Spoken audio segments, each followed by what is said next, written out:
এই ঢাকা শহরের প্রায় 95% রাজুকের যে এলাকা, সেই এলাকায় অনুমোদনবিহীন বিল্ডিং তৈরি হয়, রাজুক চোখ বন্ধ এবং অন্যান্যদের চোখ বন্ধ। এবং এই কারণেই সামান্য একটি ভূমিকম্পে কি যে ক্ষয়ক্ষতি হতে পারে। আপনার শীতলা একটা ভেনিস হওয়া, একটা আমস্টারডাম হওয়া ঢাকার জন্য কোনো কঠিন ব্যাপার না। একদিকে শীতলক্ষা, একদিকে বুড়িগঙ্গা, একদিকে আপনার তুরাগ নদী, আর তার ভিতর দিয়ে এই যে আপনার কাউরন বাজারের ওখানে যে নদীটা ছিল, সেই নদীতে আপনার পাল তোলা নৌকা আসতো, যে নৌকাগুলো, যে বড় বড় নৌকাগুলো আজ থেকে 200-250 বছর আগে মানে সমুদ্রের মধ্যে দিয়ে চলাচল করত। সেই কাউরান বাজার এখন ইট কাঠ কংক্রিটের একটা জঙ্গলে পরিণত। অথচ এটা বাজার অনেক আগে থেকে, হয়তো মুঘলদের সময় থেকে এটা একটা বড় বাজার, কাউরান বাজার। এবং এই কাউরান বাজারের সামনের নদীতে বড় বড় জাহাজ এসে ভিড়ত, পালতোলা নৌকার জাহাজ। আমরা এটা রক্ষা করিনি, আমরা মনেই করিনি যে তাড়াতাড়ি বোঝাও আর জায়গা দখল করো। এখানে কোনো প্ল্যানিং ছাড়াই আমরা বাড়ি বানিয়ে এটা ভাড়া দিব, ফ্ল্যাট বিক্রি করব, আর টাকাই টাকা।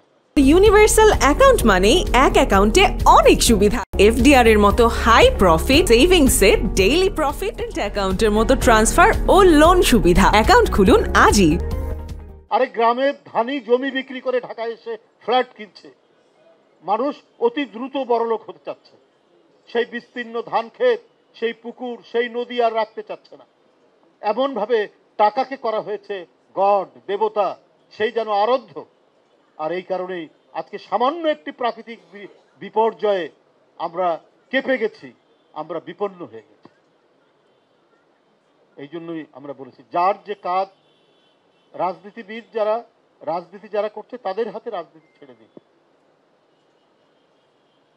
অন্য কেউ যদি এখানে আসে ওই উপলব্ধিটা বুঝবে না, সেই মানবিক দরদটা বুঝবে না যে আমাদের বাতাসটা নির্মল হওয়া দরকার, আমাদের পানিটা ক্লিন হওয়া দরকার, পরিষ্কার হওয়া দরকার, এটা বুঝবে না।